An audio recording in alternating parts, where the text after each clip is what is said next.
Assalamualaikum, welcome back to my YouTube channel. Okay, so hari ini saya mau masak-masak. Okay, so ini adalah kunyit hidup. Bahan-bahan: tomato, ada lada besar, bawang putih, bawang merah, serai, ini nanti ada cili padi. Lepas tu, saya mau masak ikan. Okay, so ikan yang saya mau masak ni adalah ikan masak ampap. Ini ada ekstra limau.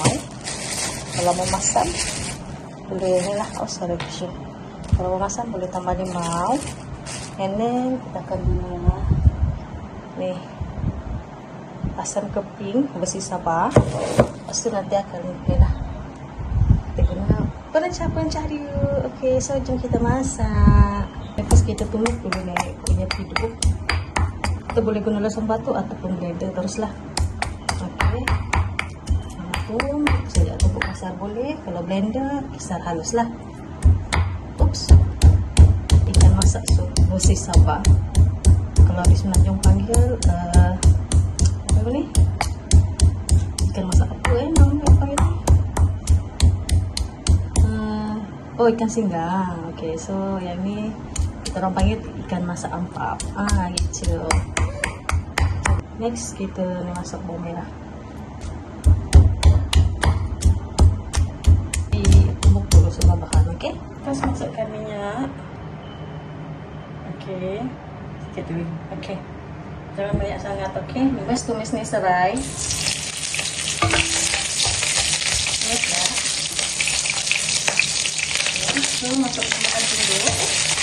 Ya sudah. Simple je. Terus ini bahan tadi saya tinggal masak, tapi jangan kuat sangat, kita guna sederhana, nanti bawang dia hangus, nanti jadi rasa hangit pula ikan kita. Saya tidak letak lada sebab bisa nak makan lada, saya nak makan pedas. So kalau mau pedas nanti baru saya mau makan, baru tambah lada lah dekat sup. Ini ikan yang saya mau guna. Okey, kalau sup paling sedap ni lah bahagian kepala ada. Masak 2 kepala, kemudian 2 isi. Okey, isi pun sedap guys. Tumis ya supaya nama ikan ni hancur. Kita terbalikkan satu-satu. Oops. Tengok kuning dia cantik Wah.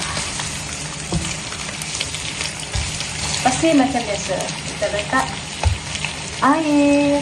Kita letak air, okey? Okey, kita letak ikut sekatan.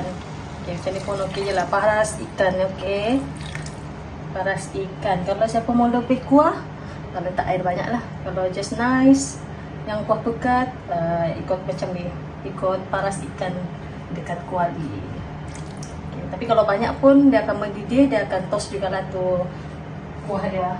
Macam biasa kita gaul-gaul supaya rempah-rempah, rempah. Dia bahan-bahan tadi yang dikisar tu dia campur semua. Okay, simple je masak dia. Lepas ni kita tunggu dia mendidih. Ini lagi bahan-bahan dia. Okay, sementara menunggu mendidih, lepas kita masuk air, api kena besar sikit lah supaya dia cepat mendidih. And then kita tutup. Okay, so ikan dia dah setengah mendidih.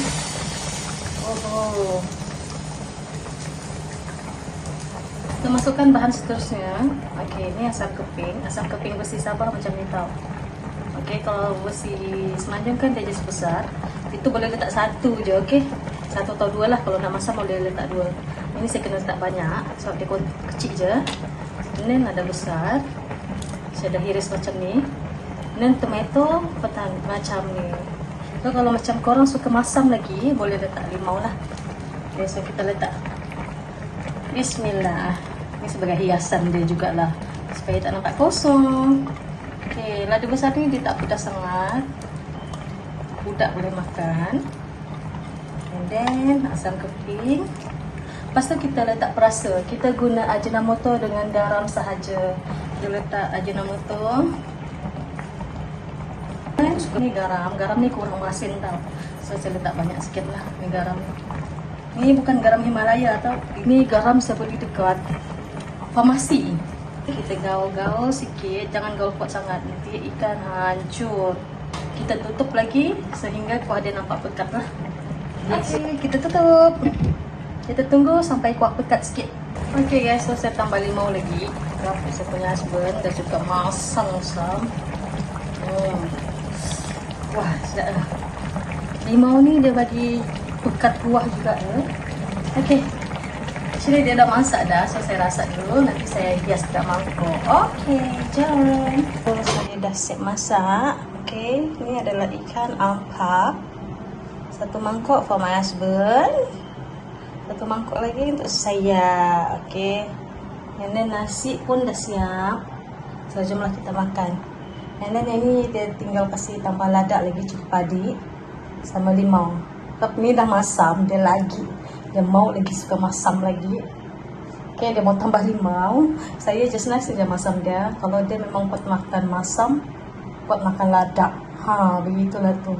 So, jom kita prepare nasi sama ikan ni sahajalah kita punya menu malam ni. So itu je lah video saya kali ni. Thanks for watching. Don't forget to subscribe and share my video. So kalau siapa mau buat ikan ni, saya akan letak bahan-bahannya dekat description lah. Okay, bye. Thank you guys. Thanks for watching. Please subscribe dan tekan butang loceng untuk video baru.